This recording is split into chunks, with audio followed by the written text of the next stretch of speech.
The Detroit Lions select Jahmyr Gibbs, running back, Alabama. With the 18th pick, Jack Campbell, linebacker, Iowa. Penei Sewell, tackle, Oregon. The Detroit Lions select Jamison Williams, wide receiver, Alabama. With the 2nd pick, the Detroit Lions select Aiden Hutchinson, defensive end, Michigan. This is the NFL Draft Preview with Mike Valenti, Jon Jansen, TJ Lang, and Mike Stone. Good evening, everybody. I'm Stoney, 97 won the ticket. I'm not retired, damn it. All right. Yes, thank you. I approve. Thank you all for your support of this event, of this radio station. We really appreciate it, and it helps with a lot of things around here, and you've helped make this week special, not just for the city of Detroit, but for this radio station, because tonight you're going to hear from 3 people who really know what the hell they're talking about, and me, who doesn't. Anyway, so we also want to welcome everybody to the Stoley stage. It's the Stoley stage. So I will introduce from, if you're looking this way, from right to left, he is the main reason that I don't do the morning show anymore. He said, Jimmy, I can't work with this asshole anymore. That would be, well, you're right. Okay, whatever. I know, I'm gonna call your name in a second. He is a member of the 1997 national champion Michigan Wolverines. Played for the Washington Redskins for about 9 years. Finished his career with the Detroit, 10 years, finished his career with the Detroit Lions. Now he's the color analyst for Michigan football. He believes in letting it all play out. The one, the only, Jon Jansen.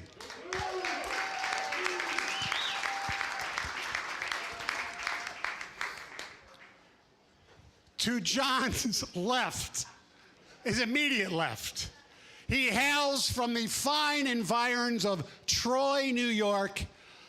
You hear him every day from 2 to 6 with Rico. I call him the most talented guy in Detroit radio. He used to bleed green for the Spartans. Now he bleeds green for money. Ladies and gentlemen, Mike Valenti. And finally, he hails from Brother Rice High School, Eastern Michigan University, a Super Bowl champion with the Green Bay Packers.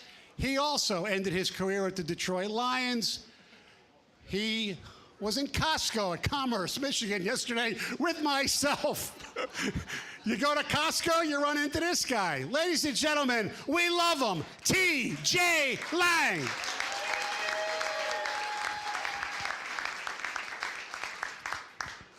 I mentioned Stoli Vodka. We also want to thank a lot of our sponsors. I'll be mentioning them throughout, including Moran Chevrolet. So what we're going to do is I'll have somebody hold this microphone because I'm going to sit with, are there headsets there for me to talk or no? Yes.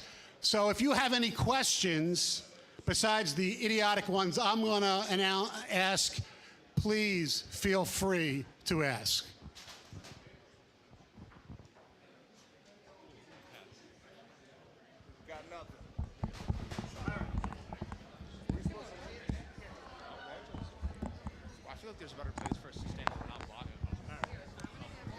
All right. We good? Just hold him. All right, we're good. Here we go. Just hold. Check. All right, there we go. All right, here we go. Just hold it. All right. The giant microphone. There we go. Just hold it. Question number 1. Let's go back a year ago. I'm going to ask you guys. If I would have told you 2 days before the draft that the Lions, who at the time had, I believe, the 6th pick, would have ended up with Jahmyr Gibbs and Jack Campbell in the first round, you would have said what? Jon? I don't. Are we allowed to swear? Yes. Yeah. Holy shit. I wouldn't have believed that we were going to go running back, off the ball linebacker, and then hell, after that, tight end. in last year's draft. I just wouldn't have expected that. Now, obviously, in looking back in hindsight, it's pretty damn good picks. Absolutely. Michael. Yeah, I mean, it's the same. I would have been shocked. Look, I have PTSD. My team took a running back number 2 overall. Positional wise, it didn't make any sense. But that's what Brad Holmes is showing is, look, none of that matters. I'm going to take the best player. Doesn't matter what position they are. Doesn't matter whether you like them or not. His draft record over 3 years, that's why what we did today on the air was just, it doesn't matter what they do at 29. I'm good with it. Yeah. Like, you just get to a point where this guy's really, really good at what he's doing in the draft. You just roll with it. It would take a lot for me to be like, wow, that's terrible. I don't see a scenario where that happens. Teach. Yeah, well done. I mean, those guys are studs, you know. You find... Is that what you said when they did yeah, it? but that's what I said. I watch a lot of film, crack a lot of film, watch all the snaps, and Jahmyr Gibbs, I knew was going to be a stud, and Laporta and Jack Campbell knew those guys were going to fit into this mold. So this is what we're going to do for 90 minutes? I mean, hey, do you just want me to repeat the same thing you guys just said? Yes. What do you want me to do? I mean, no, but like you said, I mean, Brad Holmes he kind of looks at all the analytics and basically says, screw that. I don't care. I want football players. And he went out last year and found football players. Now it's going to be tougher to do this year because we don't know what's going to be there at 29 Thursday night. I mean, it depends on how the board falls. But to get those 2 guys last year that come in and start and make a huge impact on your team and lead you to the NFC Championship game, I would have never thought it would have happened. But that's a credit to what Brad Holmes studies and what he believes in. This is the other problem, and I know, like, both you guys agree with this, is like everybody gets confirmation bias because they see mock drafts. Mock drafts are useless. They're awful. 100%. And literally, like Hairspray, a.k.a. Mel Kiper, he doesn't know how these teams value things. Unless you're picking in the top 3. That's different. But like I'm saying, in general, all we walk into a draft with, you see it. Like, we'll get callers and they're upset when, well, they didn't take player X. I'm like, well, why do you like that player? Well, it's because I've been reading about them for 6 months. Right. But that doesn't mean their team likes them. Yeah. And it doesn't mean they're good players. I mean, it doesn't mean that, hey, just because there's an offensive lineman there, a left tackle that is a high premier position in this league, it doesn't mean he's a great player. You don't pick value just to have value. You also have to add in, do we think this guy is a premier player? And look, there are general managers who are obviously not as good as others, but what makes the public and sometimes the media think that we know more than people who are watching practice videos? They're watching everything. They're doing deep dives into character and all that stuff. Do you know what it is? I'm being serious, and it's not smarmy at all. It's because the best general managers in history are lucky if they hit 50% of their first-round picks. Yeah. There's always this idea of you knew everything, you had it all, and you still drafted cutscene Zach Wilson. Right. You're like, oh, well, wait, hell, we could have done better than that. That's Lance. all that is. Trey Lance, any of it. Daniel Jones, here, hi. It's just, it's brutally difficult. It's highly unpredictable. But Holmes is bucking the trend because when you look, you look at the 3-year prospectus, fellas. It's not just the first round. No. It's basically first through 4th round. You've even got a 6th round and James Houston sprinkled in there, etc. He's at it's a historical pace he's at. And here's the other thing. Last year, I think there were 23 picks that Brad Holmes had in all 3 drafts. They were all on the roster. Right. So he's getting good value, building good depth. Now, part of that is the roster he inherited was horrific. It was a terrible roster. So you get 7th-round picks that are making the team.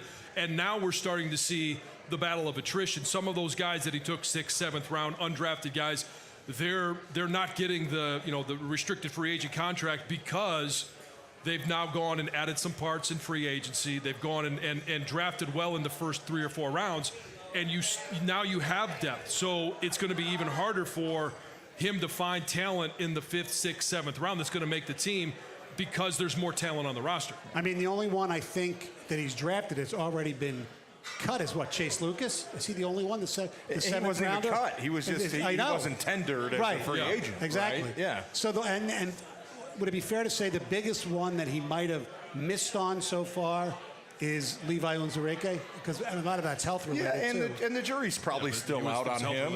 And look, I think we talked about this last offseason that I think Levi's going into year 4 now. Yeah. So you look at him and say, man, It's make or break, right? It's make or break, right? Last year should have been that year, but like I said, they brought in more competition at that spot. He couldn't find a way to really develop into a every down player. Now is the type of year where you look at guys in their third and fourth year and you say, did they make that big jump? Are these guys we can count on for the future? So I think the jury is still out on Levi. I still think the guy has a lot of talent. So that's why I hesitate to say we missed on that draft pick, because he could come out this year, put together a 6-7 sack season, and we're saying, okay, it just took him a little bit longer to develop, right?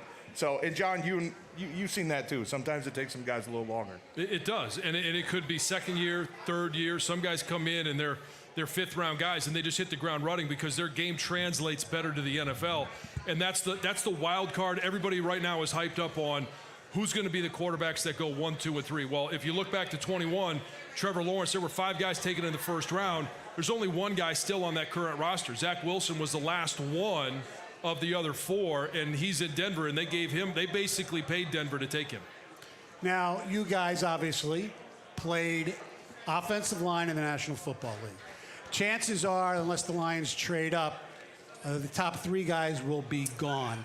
Who from, whether it's even maybe Mims or Guyton or Barton or the kid from Oregon, who do you like the most for the Lions? TG, you start. Cooper Beebe. He's probably going to be a second-round guy from Kansas State, and I know Mike and I talked about him probably 2 months ago. Road grader, mean, tough son of a bitch.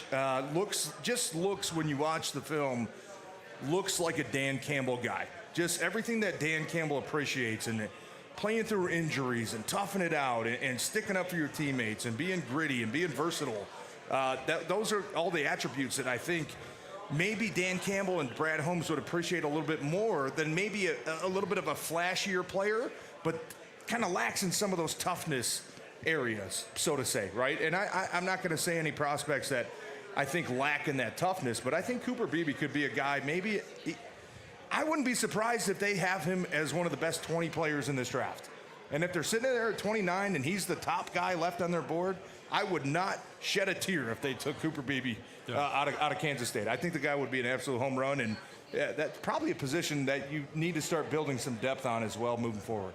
The kid from Washington, Troy Fautanu. I'm not going to pronounce it correctly. There's a lot of Samoan names. Yes, exactly. And you know how good I pronounce Tua's last name. So him and the kid from Oregon State, are they the standouts at that position, or are you more Joe Alt? Joe Alt's the number 1 tackle, and it's not even close. And a lot of people will talk about Olu from Penn State. He's going to be a good player, but he's not a top tackle. He's a guy that's going to be a right tackle, maybe even bump down to guard. He doesn't have great lateral quickness. Sorry, TJ, nothing against the guards. But he gets a shot in every time he can. I know. I'm used to it. But he's just not a guy that bends well. And he's a smart guy. He's a good football player.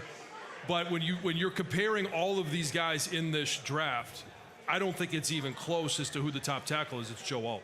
You know what's interesting, too, is I don't think Lions fans realize you could be replacing the entire interior of this line next year.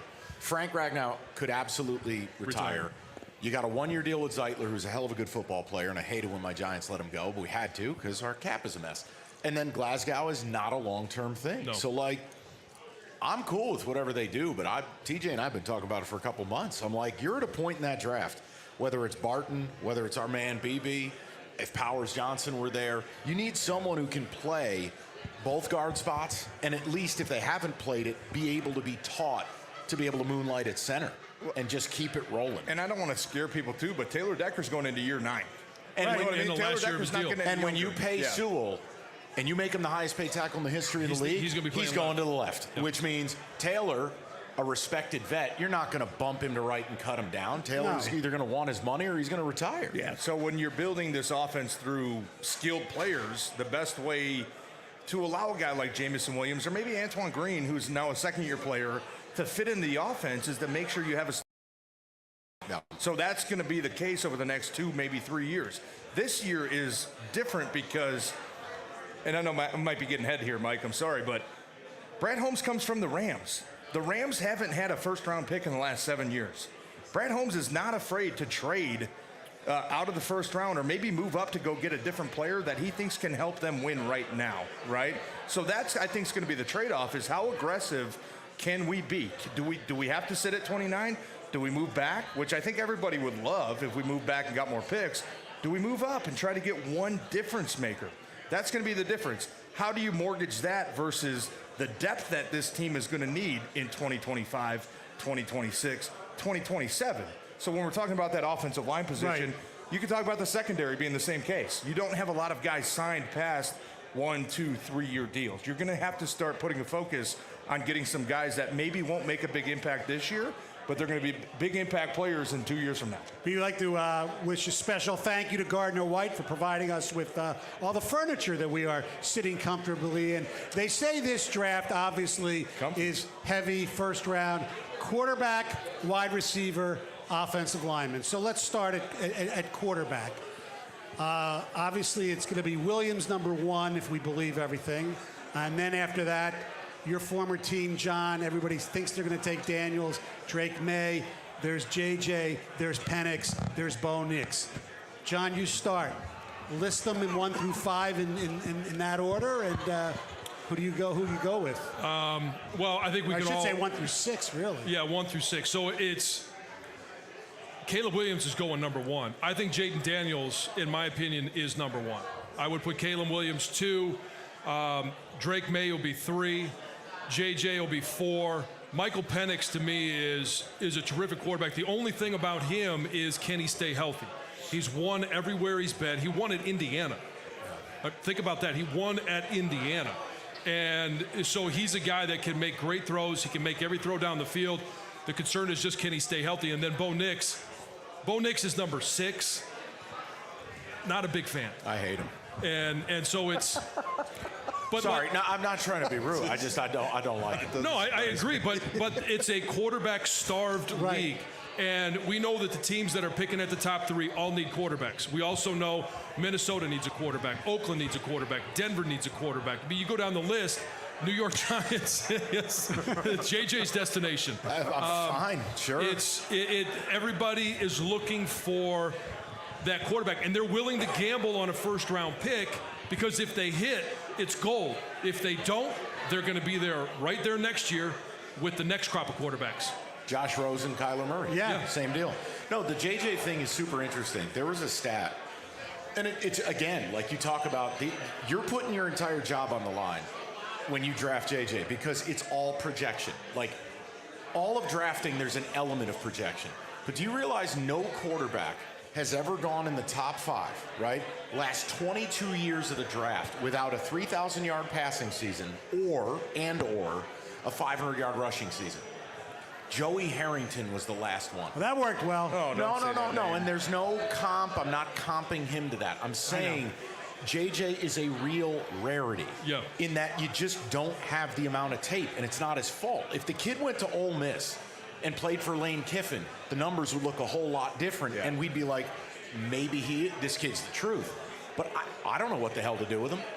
But if my team took him, I understand why. Well, he also knew the other team's plays. True. Mike. Okay. Spyglass. Just say what you want to say. Say what you want to say, Mike. No, I'll say what I want to say is he got 300 yards rushing in the national title game, and he only had to throw for 140. How do I evaluate that? And here's the thing: laugh out of John here. He'll never. No, if Connor Stallions walked in the room, he wouldn't laugh. He might pull his gun. But with JJ, wow. Here's what you don't know. And doing the games last year, I kept wishing, just throw the ball deep. Yeah. I want to see him throw the ball deep. I want to see him throw the ball more. Or hey, run the read option with the quarterback. I want to see him run more. And actually keep it. Yeah, and he had the ability to do both of those things. He just was never given the opportunity to do it. And I mean, you can make a highlight reel of him, right? And I mean, there was a play in the national title game, and it was what John's talking about. It was off a read option, and they ran basically like a post corner. And I mean, he fits this ball in a paint bucket. It was a beautiful throw. It was awesome. And you look at that moment and you go, all right, that translates. Like, I can work with that. This kid's really good. The problem is you don't have enough of that. I mean, literally, the national title game, 140 passing yards. They ran for damn near 300. He did, though. One of the biggest plays in that game, John, was when he ran from almost deep in his own territory to get that first down. He's more athletic than people realize, and so is Penix. Yes. I can't believe what Penix put up in his testing. Yeah, and I don't like ranking the quarterbacks as much as I like projecting what would be their best fit. Right. Right. I think JJ, if he went to a team like Minnesota that is 100%. very run heavy, Oh, my play goodness. action pass, Weapons. I think he Justin Jefferson, Addison, and Hawkinson. yeah, I think, Hawk, yeah. And O'Connell as an offensive-minded, quarterback-centric coach. And I'm not even going to say that about JJ just specifically. Any of those quarterbacks go to Minnesota. Yeah. I think they're probably going to have the best stat line out of any rookie quarterbacks next year because that is the most well-translated offense, I think, that Ladies and college quarterbacks gentlemen, can hold step on, into. hold on. We have the mayor of Oh, Detroit my goodness. Another has arrived. Another offensive lineman. Lomas, come on, man. Come on up here. Say hello to everyone. Hold on. We got a college football Hall of Famer. Hall of Famer. Lomas Brown. Florida Gator Hall of Famer. And newly inducted last year into the Lions Ring of Honor, Lomas Brown, right here, ladies and gentlemen. Big number 75. See, Lomas, it's not just me. John does it too. All right? Yeah. John does it too. How are you, Thomas? All right. It's good seeing you there, Good to Thomas. see you, too. He's not TJ to me, that's Thomas. Thomas? To me. I call him by his government name. Yes. Lomas, welcome. Thank you. Welcome, I appreciate it. All What right, is it, man? since you're here, I'll ask the question that you guys can relate to. Mike and I can't. What was it like for you the night before the draft? It was kind of nerve-wracking. It really was because I really didn't know. I had an idea where I was going, but I really didn't know. And then, of course, with the Detroit Lions, I don't know if these guys talked to the teams that picked them. I didn't hear from Detroit till 2 picks before they picked me. That was the first time I heard from the Lions. Come to find out I was coming to Detroit. So I can handle that. I don't know about you, Thomas. Can you handle that? Okay, I see what you did there. He sure as hell can't handle the headset. I'll tell you I see what. what you did there. I thought I did it bad. I don't have a cough button. Michael, what do you want me to do? Good Lord. I'm trying to be polite, okay? No, to Lomas's point, yes, we can't all be first rounders like the big fella, know, right, John? I know, we don't have I the know. luxury of Or being left the tackle. number, This is what exactly, money looks like. Yeah, we don't have left the luxury tackle money. of being the number one tackle on the board, right? The big board, Yeah. number one. Yeah. L. Brown, right? Super Florida. Bowl We didn't- ring. That's what you get when you get a number one left tackle. We didn't have the luxury of doing that. Please, just stop it. Don't fall into the trap. Please don't do it. You asked me a question, Lomas. I'm going to answer.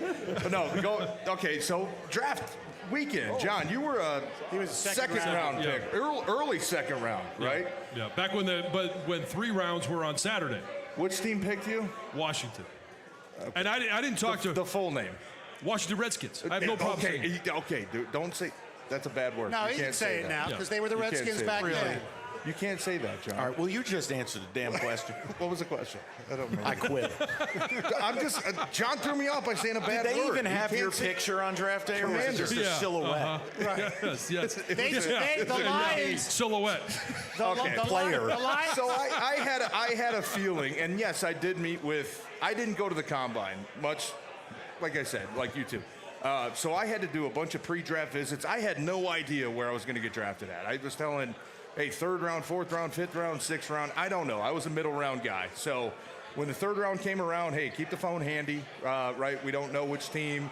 Kind of had a couple teams on my list that might have been a little bit more interested than some others. I went to a couple teams that kept me there for 2 days, right? I had great visits. I could tell, hey, they're interested. Went to Chicago, literally kicked me out of the building in like a half hour. They were like, hey, after the draft, here's a free hat. We'll be calling you, right? I'm like, okay, Chicago's probably not calling the phone. A free hat? All Wow. Here's a hat. Yeah. It was the same day they signed Orlando Pace. Okay, so I was like, all right, probably not in the market for an offensive line. But I did have an idea that Green Bay was going to be interested because that was one of the more interesting visits that I took where they really started to do more of a deep dive. A lot of teams, it was just kind of nice to meet you. Hey, thanks for coming. Right, we'll see what happens. But for me, my draft experience was strung out a little bit longer. Obviously, I was happy I went in the 4th round. Did you watch day one? Oh, of course I watched. Yeah, I mean, I knew I wasn't going to go day one, and back then I think it was actually one. I think they actually did it was 2 days. Yeah, it was Saturday used to be 1, 2, 3. 1, 2, 3. Yeah, and then Same with Sunday me. was 4, 5, 6, 7. Right? So I watched. Yes, I did watch the first day. I knew maybe there's a chance go maybe late in the third. After that didn't happen, my agent kind of told me, hey, fourth round, keep your phone on. Some teams might be calling. So that was my experience, and Lions had plenty of chances. I think they had 5 picks before me. Did they take any make the call? Did they take any linemen right, ahead of you then? No offensive linemen. No. Now we know historically that the Lions took a big. Aaron Gibson. I know. I was trying to be politically correct and say a big dialed up. A fat tub of goo. I was going to say. John had that name dialed up. Didn't he? There was no spite in his voice. Right. He blocks people later. like I'm St. Brown. Those all the guys who were. Wow. So give me the list. You know the list. There were a few guys, but I ended up going in the top of the second round. And talking about like when I didn't meet with anybody with the Redskins. Easy. Don't say that word, John. Can you please slap Commanders. them? Or just tell them to stop? This is what I've dealt with for years. Commanders. The commies. Yeah. But the only time I met Russ Grimm, who was the offensive line coach, was they came to the pro day. He held the bag one time on one blocking scheme. He just wanted to feel what type of pop I had. And that was my only interaction with Russ Grimm. And then he called me. It was actually the Bears were picking. It was the whole Ricky Williams, Mike Ditka. Oh, that They draft. traded their draft away. I was part of that trade eventually. And I thought I was going to the Bears at 37 because Washington picked at 40.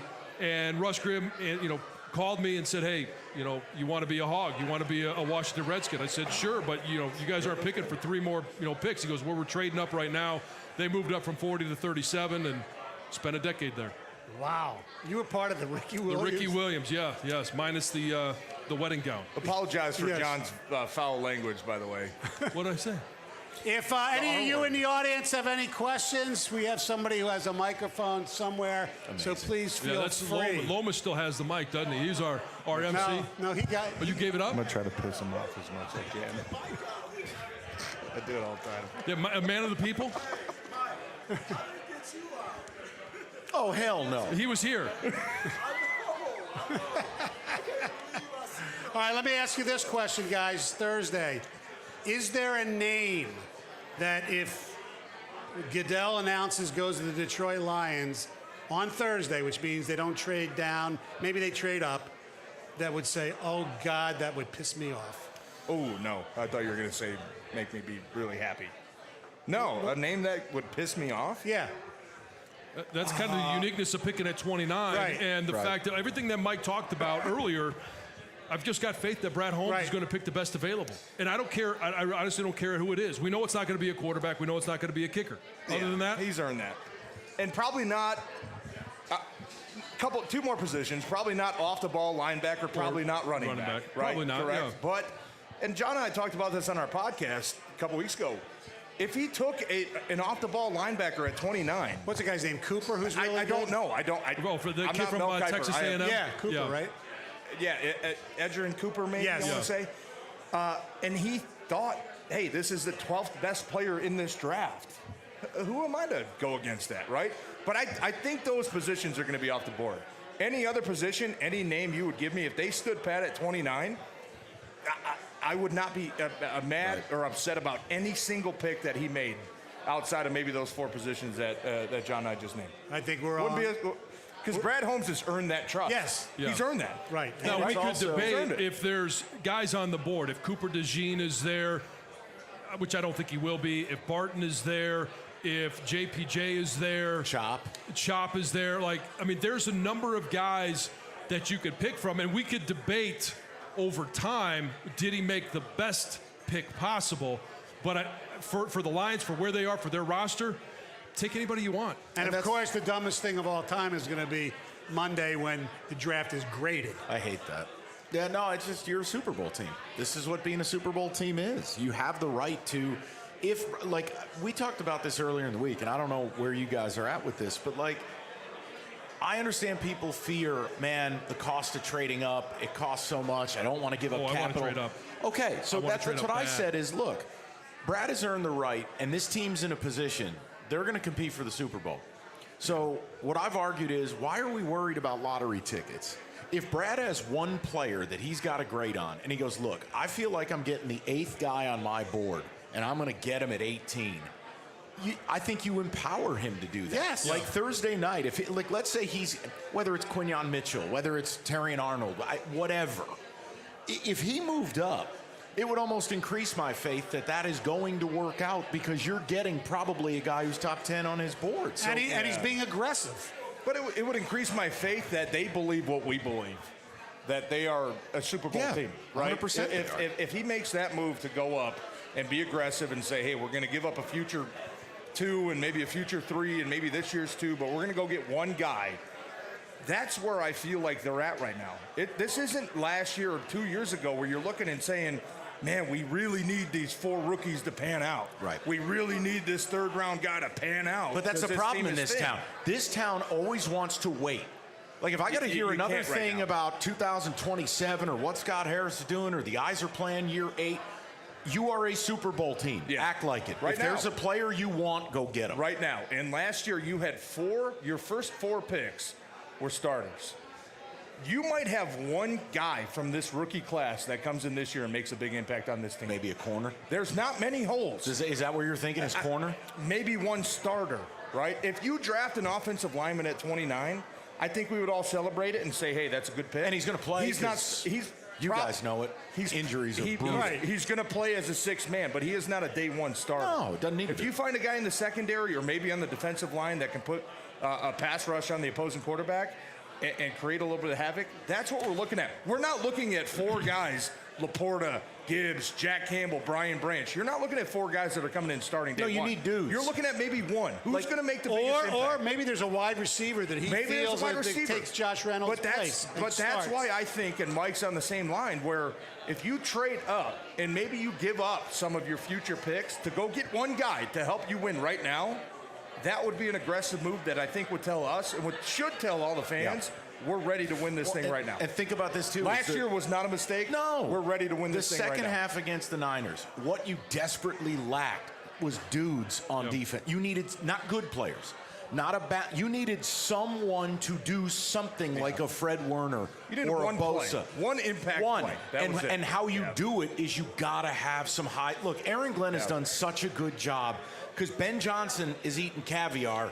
Aaron Glenn is looking for crumbs on the floor. Yeah. Like, it's time you hand him some war daddies on defense, and you do this. So I'd be cool with it. I would love to see it. And I think that Brad Holmes, maybe not his MO, but his background, with being with the Rams, showing that, hey, we're not afraid to move up or maybe give up a future first to go get a guy that we like to make a difference right now.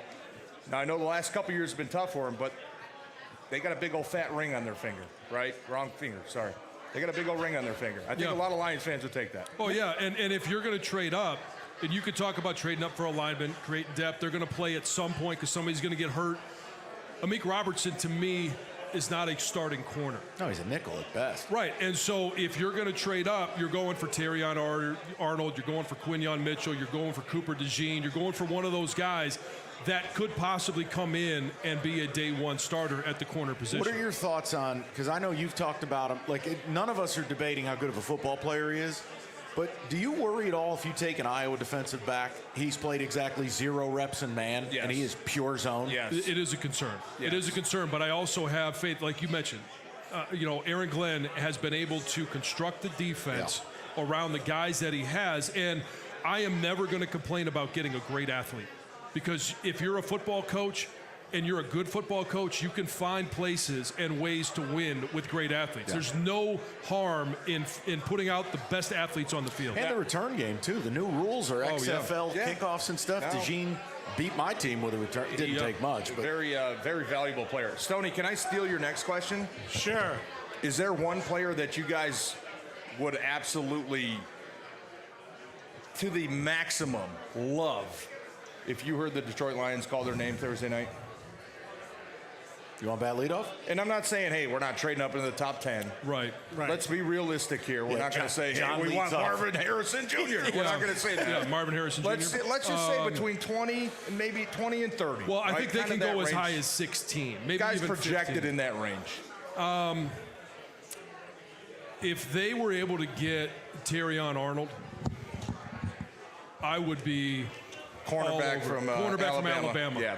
And you want to talk about a guy that, all right, Cooper DeJean didn't play a lot of man. Terrion Arnold, almost exclusively man. You stole mine, and the reason is because I read reading somewhere where Saban was asked who his favorite player was leading into the draft. And last year he said it was Branch. Yeah. And this year he said it was Arnold. And Good enough for me. Team those guys up together. But Yeah. they're also they're prepared.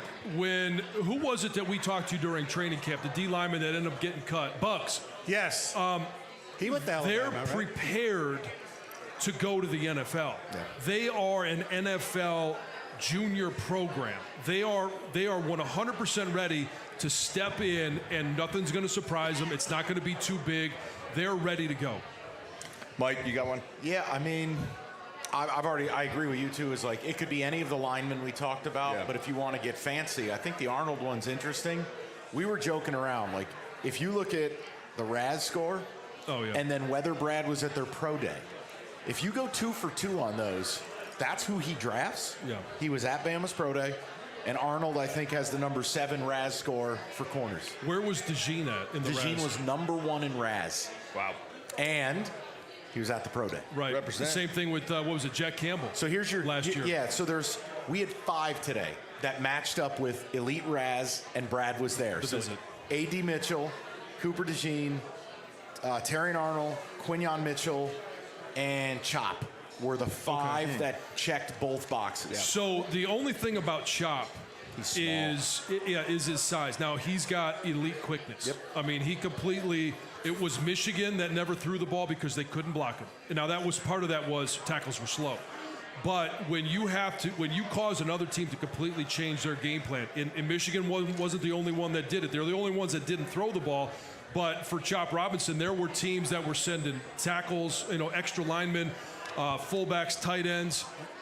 He's elite, but he's elite on third down. Yeah, he's a stand-up, like he's more of an outside backer. Right, and he's not going to be a guy that's going to set the edge. He's just not. Don't they already have that in James Houston? Yeah. So wouldn't it, like that's he's- where I wonder, would they really do that? I wonder the same thing too. But how real is James Houston? Like his rookie year, unbelievable. But yeah, I mean, he broke his leg last year, like week 2. I'll give you mine real quick, and the more film I watch, the more I fall in love with this kid. Johnny Newton, Jerzon Newton, D tackle from Illinois. I think he has elite quickness. I think he has elite hand usage. I'm not going to compare him to an Aaron Donald because he is an undersized defensive tackle, probably 6'6", 6'1". Yeah. But I think he has a next level pass rush ability coming out of college that this team, this defensive line, needs on the inside. They got a bunch of pocket pushers right now. I think a guy like Johnny Newton would be able to get after the quarterback from day one. You mentioned Donald. Last year, the guy who was comped to him. Kalijah Kancey. Is he? Who do you think's better? I think they're very comparable. And Kalijah Kancey finished the season really well for Tampa Bay. Right. He was got banged hurt up a little bit, yeah. He hurt his calf, I think, halfway through the season, missed a ton of games. Jerzon Newton, Johnny Newton, I think they call him. The more film I watch of this guy, the more that me as a guard would not enjoy blocking a guy So what like is that. your, all right, so there's another guy, and he's similar style of player. He's all quicks. He's not a power inside guy. He's a disruptor, and he's like a cat. Number 1 Raz score, so right, he'll be on Brad's board, Braden Fisk. Oh, Florida State? Yes, by way of tackle. Western. Right. Like, Yeah, that's big white that guy. type of disruptor. Yeah. He's him. He's just all quicks. I'll give you my take real quick. When you look at him, and I know this is very discriminatory, hustle type guy. Hustle guy, right? He makes plays second, third effort. He's a hustle guy. He's not the guy that I see transitioning into the NFL right day one that's just going to wreak havoc on the offensive line. He's not beating guys necessarily with the first move. He's going to get after you after the hustle type plays. I love him as a player. Will he be better than Broderick Martin? Well, Broderick Martin was a project, and Brad told us that last year. I know, but look, if Mike, if you're telling me, if you're taking a first rounder versus a third rounder, yes, he's better. Is the first pick in 29? I would have no issue with it because I think the guy fits what Dan Campbell wants on this team, and he fits the culture of just. So that's the question I have about Johnny Newton. A lot of great film, but there are plays where he disappears. And that's the same. It's Stoney. We talked about this a couple of years ago. I didn't like Levi Owens-Enrique. I called it out before he picked him. And when he picked him, I said, oh my gosh, because he was hurt, but he also would take, like, there were 3 or 4 series where he was on the field, but totally ineffective, standing up, getting pushed around, and then he would flip the switch and won it. I don't know that I really have a lot of confidence in guys that if they could flip that switch all the time, I'm good with it, but I don't know that Johnny Newton has that ability to go every down. I don't like your pick either, John. No, I'm just... All right. Before we get to our first audience question, we'd like to thank Ven Johnson Law for their support throughout the years and for this event. And we have a question in the audience. Hi, Rich Brokart from Chesterfield Township. All right, Rich, what's up? First one for Mike, second one for John. Mike, I know it's a wide draft for wide receivers. Why do the Lions even need one? Can't J-Mo step up and fill that role? And then, John, how good is Mike Sanders still? Where will he go? What round? You want to go first? No, go ahead.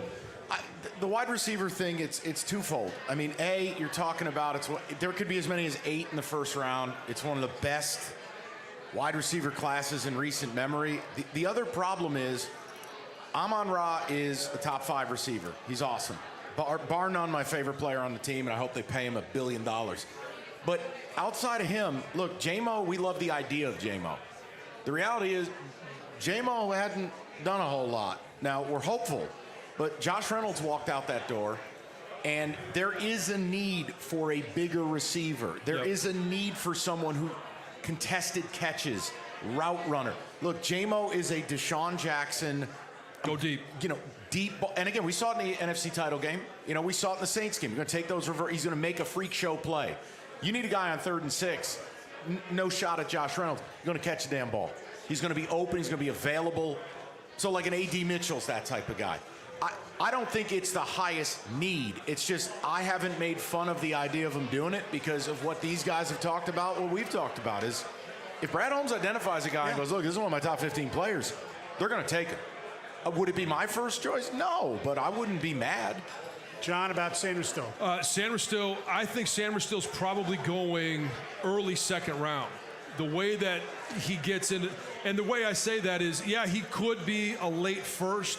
He's a number 1 nickel corner, in my opinion. He could do a lot on defense. Defense coordinators can be very creative with how they use him.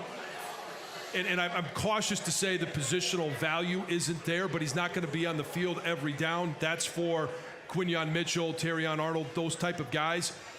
But he brings a lot of value to a team. And the upside for Mikey Sanders-Still, he's only been playing the position for 2 years. He's only going to get better. He's a guy that is a high character guy. He's going to make big plays. I think some team is going to get very fortunate and take him high in the second round. Maybe slips into the first. I'd be a little bit surprised. John, I know we talked about this on the pod a couple weeks ago, but we got a lot of Michigan fans out here, right? And Mike, no disrespect. We're terrible. Not a lot of Michigan State guys coming out this year. I don't even wear green anymore. I can't. What would your guys' thought be on a wide receiver sticking on that topic? Roman Wilson. He's got a lot of St. Brown in him, doesn't he? I think he does, and I think that's why I like him. I think that what this offense that Ben Johnson wants to do is not throw the ball 40, 50 yards downfield, is want to work the intermediate routes, is want to throw a lot of underneath routes, is want to throw in a lot of crossing routes, and get your small guys the ball in space to work with. Roman Wilson, I know, and look, this kind of goes back to the J.J. McCarthy topic, didn't throw the ball a ton in college. I don't think we got to see his full potential at Michigan. But watching him in the combine, watching him at the Senior Bowl, he looks like a guy to me, and it might be a second, maybe 3rd round pick. But if the Lions had try to go that route, a wide receiver saying, hey, we're not going to go early, but maybe we try to get one of these guys in the middle round. At 61. Roman Wilson is a guy to me that looks like a very Amon-Ra-esque type player. I'm not going to compare him to an all-pro in Amon-Ra. Right. I don't expect that. from him going into his rookie year. No, but unlike Keon Coleman, he'll stick his nose in, he'll block, he'll do the things you need to do. And He'll do all the dirty fit deeds. this offense and what Ben Johnson wants to do. And you talk about the offense, and part of it, it's not a knock per se on Goff. His strength is not throwing the ball deep. Jared Goff's not going to throw. I know he can, but it's not his strength. Is what I'm saying. They might call a deep shot one out of every 3 games, though, right? That's not their offense. Yeah. John, I kind of wanted your take more on it. To your point, they led the league in completions of over 20 yards. How? Which is wild. Space, Which is speed. Right. Yeah, but it's about being accurate. Well, see, this is the thing that kills me is people are like, well, he doesn't throw it 50 yards. How about if he throws it 15 on a dime in stride and you keep running? Yeah, like that, I'll take that over a guy bombing footballs 50 yards down a Mike, field. I'll ask you because you watched a lot of Roman Wilson last year, and you watched a lot of him, and I know you study college tape. Yeah. And he is kind of an Amon-Ra-esque type player. Normally I don't like advocating for 2 exact same type. Right. We got short, speedy slot receivers, but for what this offense requires. Look, you think a guy like that body type would fit into this offense? Yes, and he's perfect because he does. John said it. He does the dirty work. You're not going to play at Michigan and play wide receiver if you don't block. You run the ball 50 block, times no a game. rock. Right, all right, exactly. so automatically. I disparage Keon Coleman for that reason. If it was a running play, Keon would basically be sitting there playing cards. You can't draft a guy like that. Like, that's Hollywood Brown's problem. Marquise Brown is not a bad receiver. It's just he has no interest in playing the position to its fullest. You lose half the plays. Yeah. He's a smart kid. He's got the speed. He's willing to do the nasty stuff. He's physical. Look, he fits everything. I don't want to sound like a broken record. If they picked him at pick 61, great, let's roll. And if anything, and we heard Brad Holmes say this, you're never one player away because you might lose somebody. Yeah. Heaven forbid, Amon-Ra has to miss a game or 2. Yeah. How does this offense stay on track? It doesn't. Would it be with trying to make Laporta the entire offense or J-Mo the entire offense, or putting a guy like a Roman Wilson type into that offense that can do a lot of similar things that Amon-Ra can? And I don't buy into he's just like Amon-Ra and you already have Amon-Ra. That's a Ben Johnson issue, and I have all the confidence in the world that Ben Johnson will create space for all of these different guys. It just creates more opportunity for Amon-Ra. Remember a couple weeks ago when you saw the slander? Well, I'm sorry, TJ. It was when Brock Bowers was like plummeting and you started seeing these drafts. Yeah. Oh, Bowers is going to the Chiefs. And I'm like, look, if he's there at 29, you run and take the card up. Yeah. Oh, well, we already have Laporta. I don't care. Roger Goodell would fine the Lions for turning the card in too fast. If Brock Bowers is there. He's such a freak show. And it's like, that's a Ben Johnson thing. Here's a toy. Figure it out. Yeah. All right, we have another question in the audience. I have a question that's going to tie the NFC Championship game to the draft here.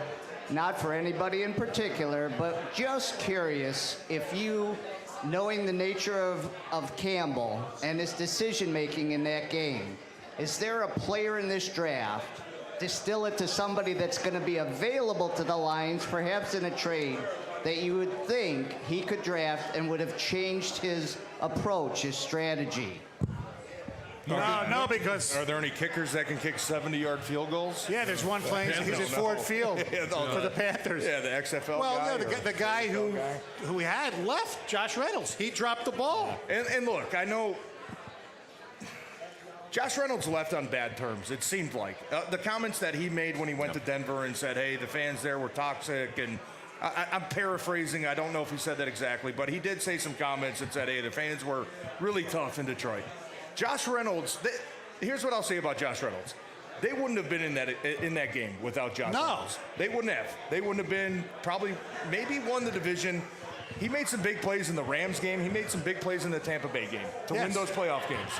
Josh Reynolds had 2 bad plays at the worst possible time, right? And John, I've been there before.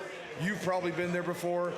Lomas, you played 49 years in the NFL. You probably had 2 bad Money plays. got Scott Mitchell killed. Everybody has bad plays, and it was unfortunate for Josh Reynolds that it happened in those moments. But hey, I'll go back to your question, Dan Campbell. I think that's why the players love Dan Campbell, because he trusts them. He's saying, hey, it's 4th and 2. Can we kick a field goal to go up 14? Sure we can. But going up 20 is going to feel a whole fucking lot better, won't it? And I apologize for my language. They told me I could swear. Right? But that's kind of one of the, and that's why the players responded, Dan Campbell. You want to give him another one? The bottom line was they just missed a couple plays, right? And they came at the worst possible time. But I would say, and I'm not trying to stick up for Josh Reynolds by any means, but they wouldn't have been in that position without him. I know he had a couple bad plays at the end of the season. Josh Reynolds had a hell of a season for this football Here's team. the conversion that has to happen. Just my opinion. I don't have a problem when you're the underdog or you're an upstart. You're early in this growth where you're going to do the hyper-aggressive stuff. But you know who doesn't go for it on fourth down a lot? The best teams. Because they don't need to.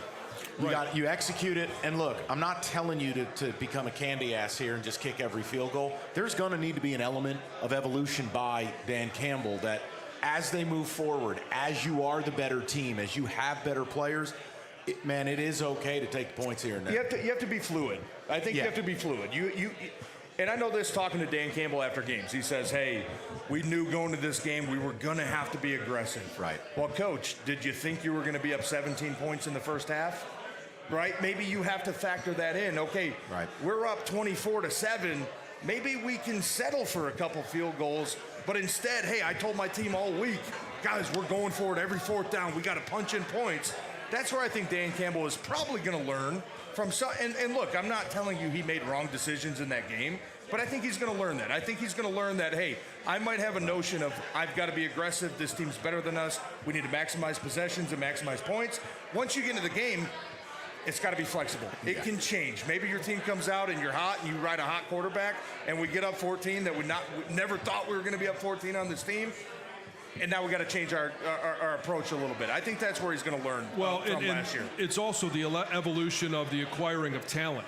When you have more talent, you're not going to be in a lot of critical 4th and 2s. Yep. You're just going to be a better team. And so when, let's take example year 1, they're playing out at Los Angeles, right, for the Rams. Yeah. They got no business being in that game. So what does he do? He goes, 2 onside kicks, which can't do anymore. But that's how he stayed in the game. That was the only time he did it because he doesn't have to do that now. He knows he has enough talent to go, toe-to-toe with other teams. Now all of a sudden, hey, you give them a better defense, another corner. They're not in some of these situations to have to go 4th and 2. He could trust this defense a little bit more. Defense gets them the ball back on short fields. And they score points. Like, it all goes together. And if you're not in those situations, he's not forced to make those calls. You mentioned when we talked about Sanders Strill and what he does playing Michigan, you guys are linemen. Keegan, Zinter, Nugent. I don't know if I'm missing anybody. Break down. Let us know the offensive line. Who's going to do good? Yeah, John watched all those guys, John. Well, your best lineman is going to be Zach Zinter. His game translates exactly to the NFL. He was built to play offensive guard. He's as tough as they come. He's as smart as they come. Sharon Moore did a great job of educating those guys on protections, defensive schemes. He taught them the game of football. So they're ahead of the game in that regard. Trevor Keegan is going to struggle a little bit, mobility issues. He's going to be a fine player. He's just not going to be a top-line guy. Drake Nugent, I mean, if you're not a guy like Jackson Powers-Johnson or Zach Frazier, one of the top centers, you're going to go 5th, 6th, 7th round, probably play 8, 9, 10 years, have a good career, but it'll be largely unknown. But he's going to have a good career. The rest of the guys, Trente Jones, they did a good, the Zach Zinter injury allowed him to step in, and everybody wanted to see his awareness. And he struggled in his first 4 years at Michigan of understanding defenses. And when a guy lines up outside, anticipating a pinch and some other things happening, he showed that he could do that. He'll be a late-round guy. Ladarius Henderson, I don't think is draftable. I don't think he's a good athlete. He just can't bend, he can't move, he can't punch. He struggles at a lot of those things. No, he's got the UFL. Yeah. Maybe or Canada. Zach, Carson Barnhart, the other guy. You want to talk about a guy that can back up any position on the offensive line? That's Carson Barnhart. He is going to be one of those guys that's taken mid-round, 4th, 5th round, that could play every single position because that's what he did at Michigan, and he did it at a pretty high level. Yeah, and they'll all get a shot, right? You don't go to the combine by accident. I think Right. all those guys got invited to the combine. So there's teams that obviously want to get more film and want to get more interest on these guys. You're going to have a chance. Bottom line is, what do you do with that opportunity? Can you guys discern or break down the difference between the two Robinsons, Chop and Darius? Darius's problem, like if we're talking about the Brad Holmes draft chart, like you have to go 4 pages deep for that RAS score. So you're like automatically, you're like, He doesn't have anything elite right about him. It would be hard for me to imagine, but I mean, Chop, we said it. I think the issue becomes you think you have it in James Houston. You bought insurance on him with Davenport. And it's the idea he's going to be stand-up only. You're going to have to ask him to cover people, which he didn't have to do at Penn State.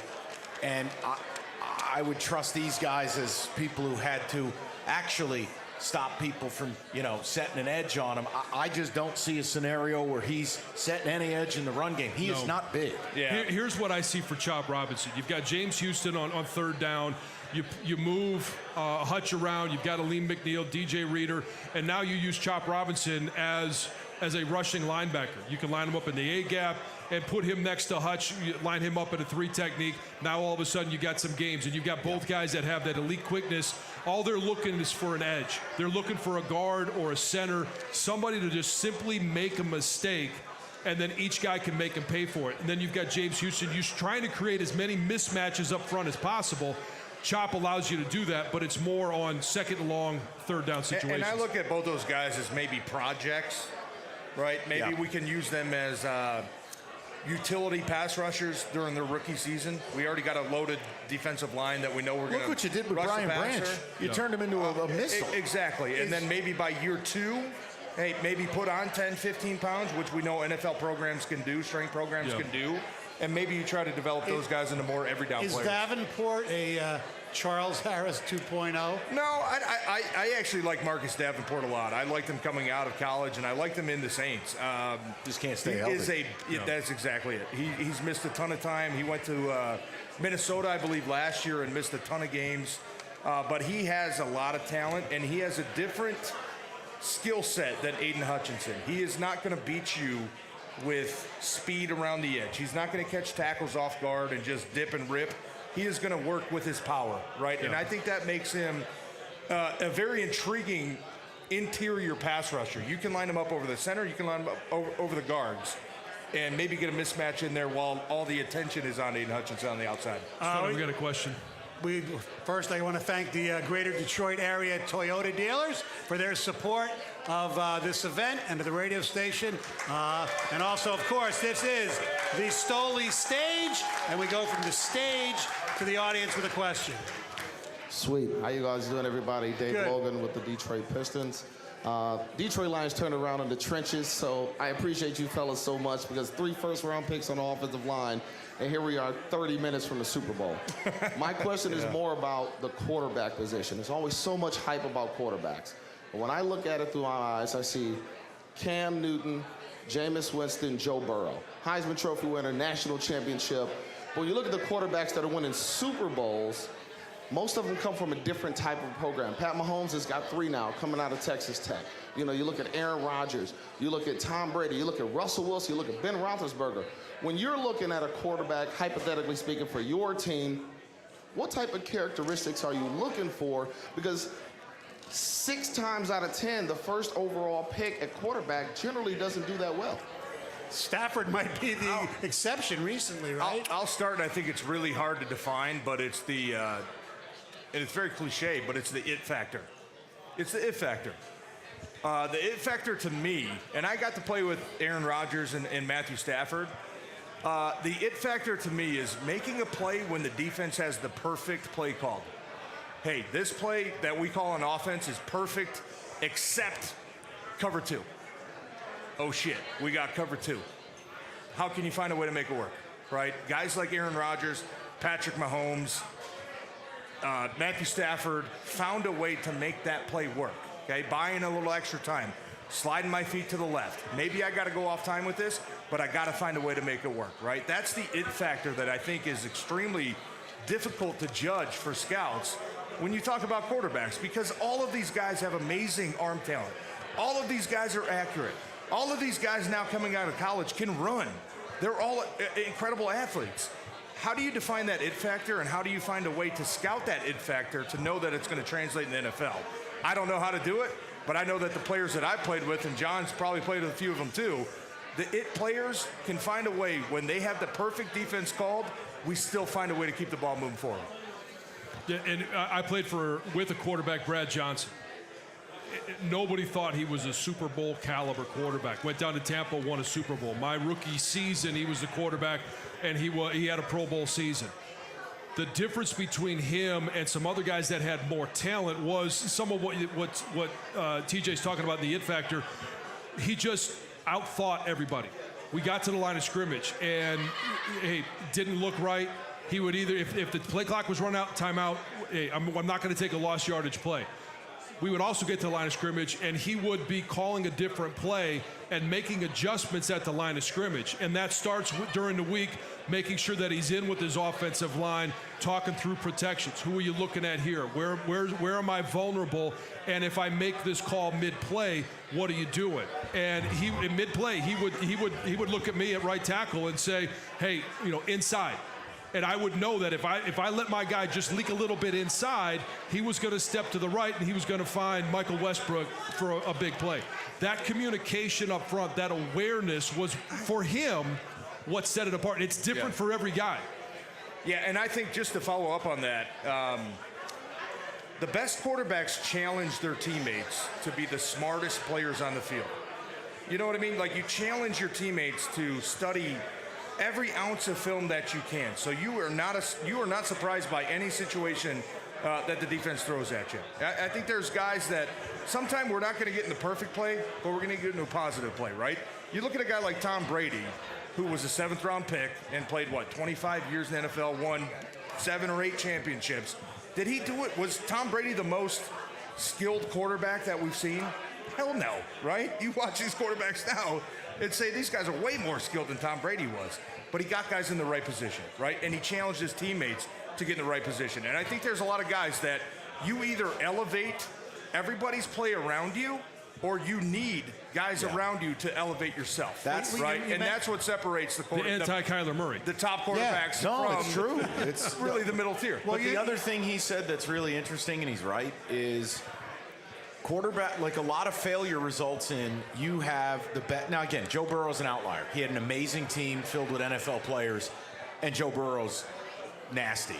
But part of the success now in the NFL is you have to be perfect within the structure and excellent outside of it. Like, things are going to go wrong. And this is the fear with certain quarterbacks. Like, if you have the best of the best and you're always playing from ahead, you got a great O-line, it's really hard to evaluate that player, because you get him out there on Sunday, it definitely doesn't happen that way. It is very rare. Nothing's ever perfect. Right. And it's, hell, there's a lot of times you're going to go out there and more than half of your snaps, you're going to get pressured, or you're going to get fooled, or a defense is going to show you one look and it converts to something different. You don't see that on Saturdays. They can't run those schemes.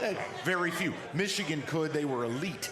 But, like, a lot of, like, Pat Mahomes at Texas Tech, I remember watching so many of his games, and it's like 58-55 at Oklahoma State, and this kid is slinging. He's got a lot of the throws he was making, you went, oh, there's no way. You can't throw off your back foot late across the middle. Well, but he did. It has translated. But generally speaking, I think that's why a lot of the hotshot power quarterbacks fail, because everything's too easy. You mentioned the it factor. You played with Tom Brady. When did you know that he had the it factor, or did you know? Oh, yeah, I knew he had the it factor. But, I mean, if anybody sat there and told you, oh, well, I think he's going to go to the NFL and win 7 Super Bowls. No, nobody does. They're lying to you. And I didn't even know if he would make it in the NFL. I knew he had a good chance of being a better professional quarterback than a college quarterback. Yeah, you guys were busy trying to bench him for Drew Henson. Right. My God. If he would have played that entire game that day at Spartan Stadium, he would have beat our ass. Yeah, and he would have actually been, and he would have been drafted higher, and who knows what happens at that point. Sometimes it's simply the fit and the coaching that you're getting at the next level, the offense that you're running. Do you fit it? Do they have the components around it? We talk about JJ. If he goes to Minnesota, he's probably going to be set up the best to have success and early success. And early success breeds confidence, breeds later success as well, because you have Justin Jefferson, you've got Addison, you've got Hawkinson. Who's the back that you just signed? Old Green Bay back? Aaron Jones. Aaron Jones. They'll have a decent run game. I'm not going to sit there and say a great run game, but a decent run game. Now all of a sudden you've got those components around you, and you've got a defense that can actually play defense. You're set up for success. Yeah, it's just fit. It's all fit. I see. Right? I'm a huge believer in that, but I defer to you two. It's just, I think the fit is even more important than who the hell you are, man. Yeah, because 100% is. some of these quarterbacks get taken and they're dead on arrival. You put them in certain, like Bryce Young. Okay, look, I'm not telling you Bryce Young's good. Exactly. I don't know. But he got drafted into a hellhole. The O-line sucks. They're busy spending money on bums like Miles Sanders, 40-year-old Adam Thielen. Chaos. He's screwed. Versus Stroud, look at the pieces they have. Okay, I'll give you one this year. If New England takes a quarterback, they're dead. Whoever it is. Drake May, rest in peace. If New England takes a quarterback, that is going to be a rough season on that rookie. Unless they start what Brissett's their quarterback. Right, but it's not going to say, hey, this guy stinks and he's nobody. It's just not as good a situation as look at my Giants. My Giants take Daniel Jones, right? I don't want to hear about Saquon. We've had the worst offensive line in football for 5 years. Daniel Jones got hit at a rate that David Carr would have found embarrassing when he got sacked 70 times. You can't function. Yeah. You're just going to end the kid's career. But here's what you have when you have a former player as your coach. And I don't know how much input he'll have in New England, but you've got to have parts and pieces around him. They have an opportunity to take Marvin Harrison Jr. He's not going one or two. Those are going to be two quarterbacks. So go ahead and take Marvin Harrison Jr. You're probably going to be here again next year simply because you're not going to win a lot of games. Yeah. But now you have a great piece for that quarterback next year to be able to throw to. You can address the offensive line somewhat in free agency, maybe in the second round, and starting putting some pieces in place so you don't waste a draft pick on a young quarterback that is set up to fail. Yeah. Where will Blake Corum get picked this weekend, and will he be a productive NFL player? I don't know. I think he'll probably go third round. To me, he's got to go to somewhere where he's not going to be the featured back. He's going to be the change-up pitch. He's a little bit small, and we know he's had that injury with his knee. He provides a lot in terms of quickness, shiftiness. You can catch the ball out of the backfield. I don't see him as a 20-rep guy every game. He's going to get beat up. He's just too small. Fabulous college player. No slander. No. He's Mike Hart 2.0. Fabulous college football player. You could give him to me. I wouldn't take. I just don't. I don't. There's nothing there for me at the NFL level. I guess I see it a little bit different. I think his vision can translate. I don't think he has home run speed. He's not going to take 180 yards in the NFL. I kind of think of him as a smaller David Montgomery, where he can be a productive back in between the tackles. He's not going to be an outside zone runner, an outside toss sweep type guy. But I think he has enough vision and shiftiness to his game that he can be a very solid 2. But can I give you the other side of it? Offense. This is my solid only problem. 2? You're looking for a solid 2? I'm not busting chops. It's been a while. Every morning. Been a while. How many backs could have succeeded behind that offensive line? That offensive line is one of the best college lines I've seen in my adult life. But he's a fabulous college player. I agree with you, but he did have some runs that were like, whoa. Remember not even this past year, 2 years ago. Before he got hurt. Iowa game, Jack Campbell, first round pick. Jack Campbell, pretty damn good football player. Yeah. You remember that move he put on him in the hole against Iowa? Yeah. I mean, that's why I just say I think the vision translates. I think the anticipation translates.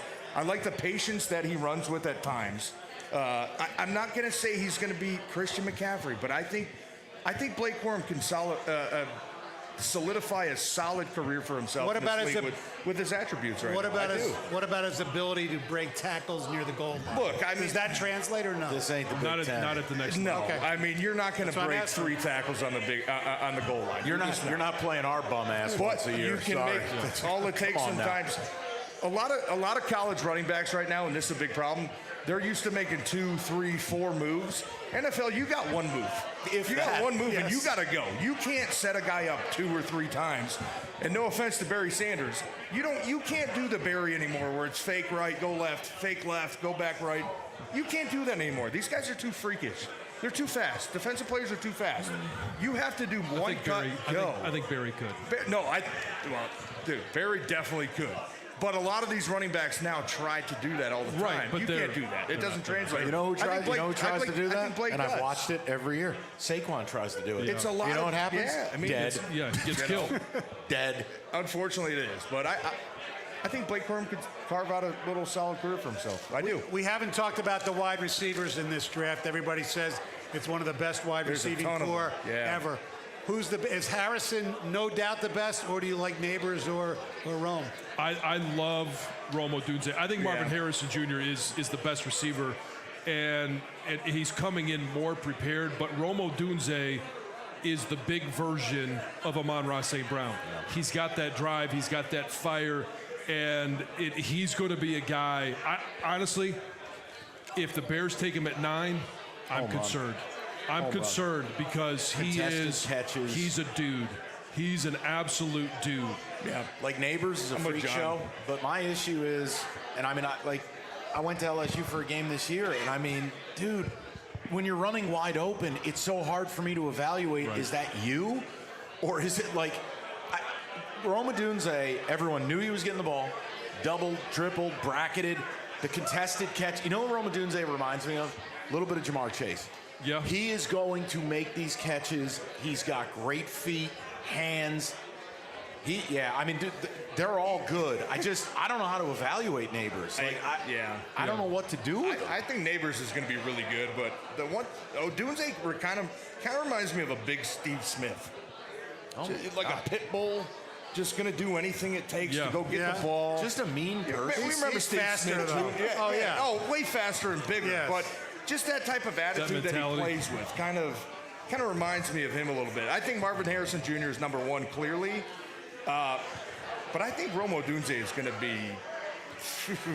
Like John said, I hope the Bears do not pick Rome Odunze. Right, I don't want him in the division. I think he would haunt us. Well, when I watch Marvin Harrison Jr., here's a guy who's, 6'4". He's got reach. He can go up and get the contested ball. He can catch balls over his shoulder. He can adjust in the air. But the thing that sets him apart, I mean, and he's on it. He's been trained since he was 2 years old. He runs crisp, clean, great routes. And when I watch it, that's what separates him from all of these other guys right now. He may not have the drive that Odunze has, or I don't even know the passion. I don't know either of these guys, just having watched them and called games that they've been in. Rome Odunze scares me on an opponent's offense. Marvin Harrison, he scares me because he runs really good routes and he has all the tools, but there are different ways that you could somewhat limit him. Now, there's a guy, I know we talked about how we don't believe in mocks. There's one of his teammates I've seen mock twice to the Lions later in the draft, and that's Polk. You obviously saw him play in the national championship game.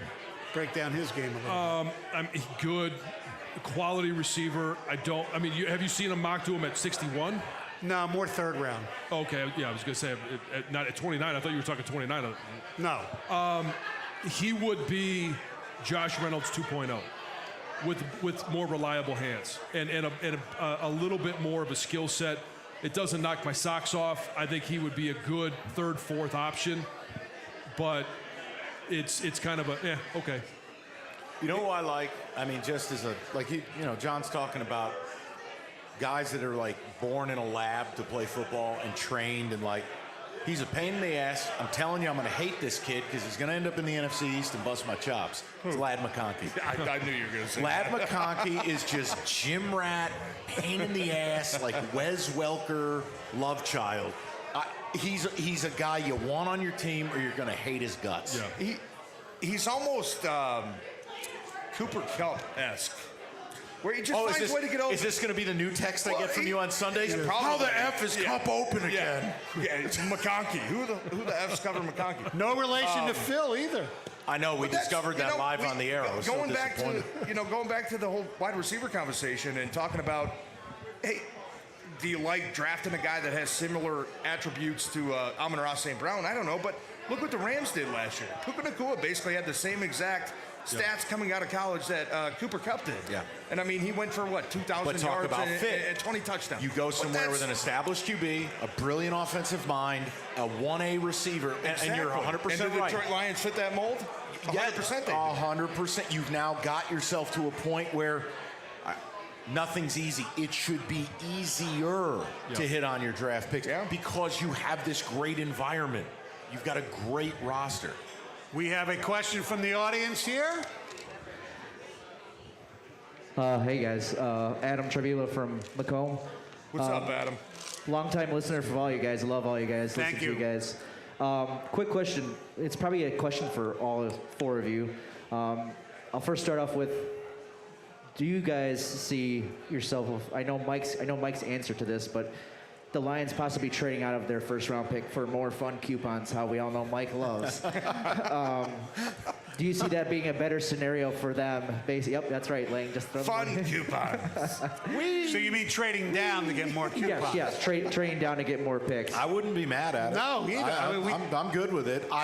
If you're asking me, all right, you got to do something, it wouldn't be the first thing I do, but I don't think any of us would be mad at it. No, because Brad Holmes has been so good in making picks later in the draft. And people forget, you also have to find somebody that wants to trade up. Yeah. You know what I mean? You can't just say, hey, let's trade down. I do. Oh, you give me a third? Okay, let's just trade down to trade down. You have to, you know what I mean? There has to be a team there. There has to be a player there. There has to be a team there that wants to trade up to get him, which none of us would hate. I'll give you pick 36 and a 3 next year. Can I move up to 29 to take Penix? I would take Absolutely. it. Sure, go for it. Thanks, guys. Yeah, and honestly, the team that could possibly do that is New England. If they go Marvin Harrison at 3, they've got a second where now all of a sudden you're looking at, do they want to jump back into the first round to get that 5th-year option? You really don't want me to have a quarterback. I mean, you don't know. You really are just enjoying my team. It's killing my father. All right, if not for me, do it for my dad. Okay, what did the Packers Should trade have up? been just a little bit worse. The Packers traded up to what, 26? Yeah. To get Jordan Love 4 years ago. So that's what I'm saying. It just depends on who's there. If Bo Nix and Michael Penix are both on the table at 29, and you've got teams calling, then hell yeah, I would love to trade back. And by the way, we don't know if that's going to be the case. About your father, I don't feel sorry. He's got 4 rings. I'm aware. 4. I'm aware. 4 Super Bowl champions. Michael, it's been a little uneven in the years we don't win it. It's I awful. understand, but you know where we're sitting. Hey, next question. I understand. Some high highs and some low lows. All right. Yeah, I got you. So there's also been talks. I mean, we hear the media how it blows up everything with the Lions going maybe looking this way or Brad Holmes going possibly, defensive route. But for each of you, who's one player you want to see the Lions take? Whether it's if they don't trade down, who's the first pick you want to see them take from each of you guys? And then another thing is, who is a player you guys would want to see them trade for that's basically from another team? Maybe whether it's a receiver or if it's, a safety or if it's a corner. Who is someone that you guys would love to see them make a splash for? Because we know how Brad Holmes is. Yeah. We don't know. Yeah, that's definitely in play. You want the trade? Because I love it, and I think it's what a Super Bowl team does. And I think Dave Burkett is one of the best beat writers in the league. Dave wrote a piece a little over a month ago, Marshawn Lattimore. Now, it's got to happen after June 1st for roster purposes and for the money and the whole bit.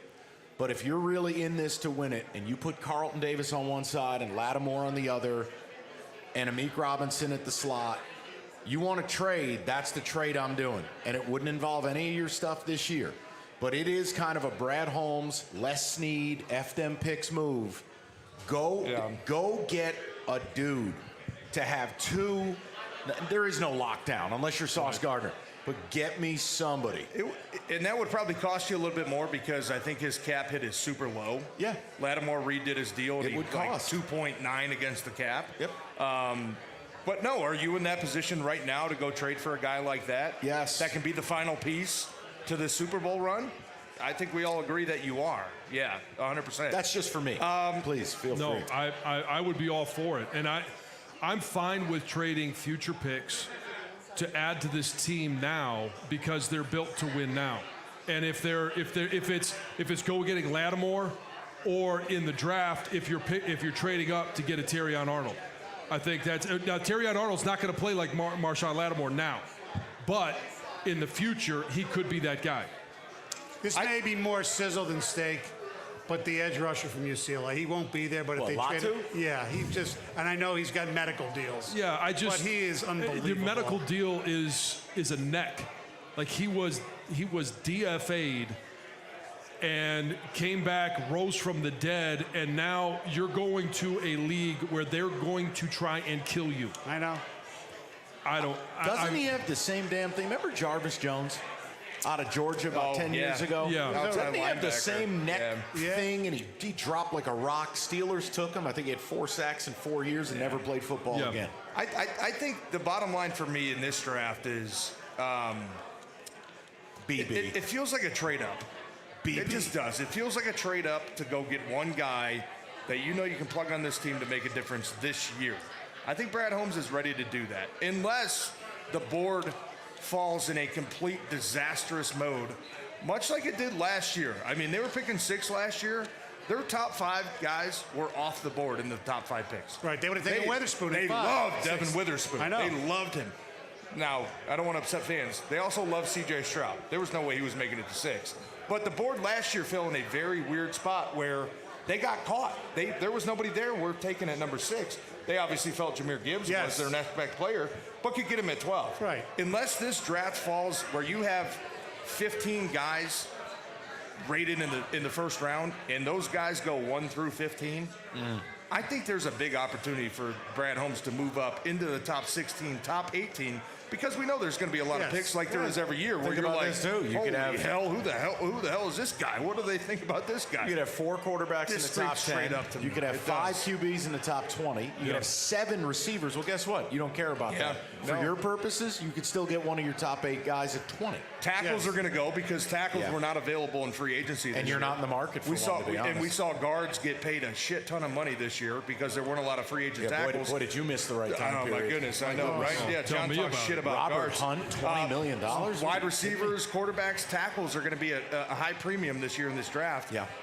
This screams to me there might be an opportunity to trade up to 18, 20 to get maybe a top 10 guy that Brad Holmes has on his board. We want to thank everybody at Odyssey Sports, who obviously we work for, done a great job. Oh, we have a question. That would be Robert from Farmington Hills. We're done.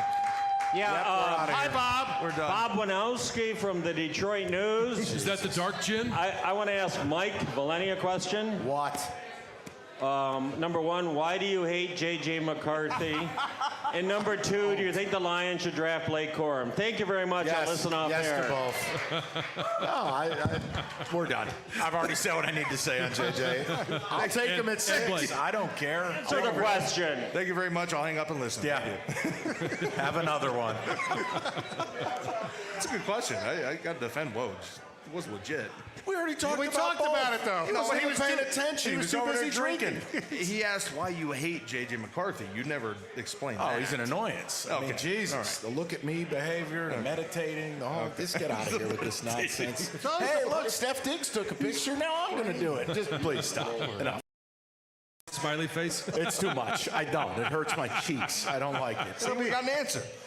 And if he played for the Giants with the smiley face, if he had a bad game, the New York Post would run it in reverse. Look, I mean it sincerely. I hope they don't take. I don't think that's a good place for him. I don't think that whole routine would work there, and we suck. He needs to go to Minnesota and have a chance at happiness. And I don't think that would be a good place for any quarterback right off the bat. No. Not right. So and you got to be built. You got to be built a certain way because that media will end your life. It is a different ball game, man. And they're insanely unfair. I know this.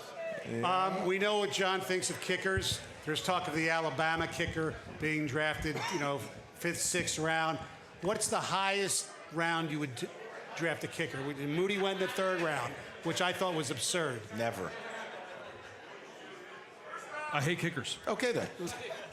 No, I mean, so you're talking about a guy that is going to have some critical moments, be a leading scorer on your team. So it's obviously something you're going to have to do. I don't want to draft one. I want a guy that's going to actually be out there and play every down. I would just pay a kicker. No, I hate him too, but you got to have one. Yeah. What are you going to do? Yeah. Look, I would just sign a vet. I would never draft. I don't want to do that. Plenty of guys available. You? Same, ditto. Yeah, I hate kickers too. Go for it. They're not real players. I'm sorry. Okay, then. That settles that. Any other questions from the crowd here? Good night.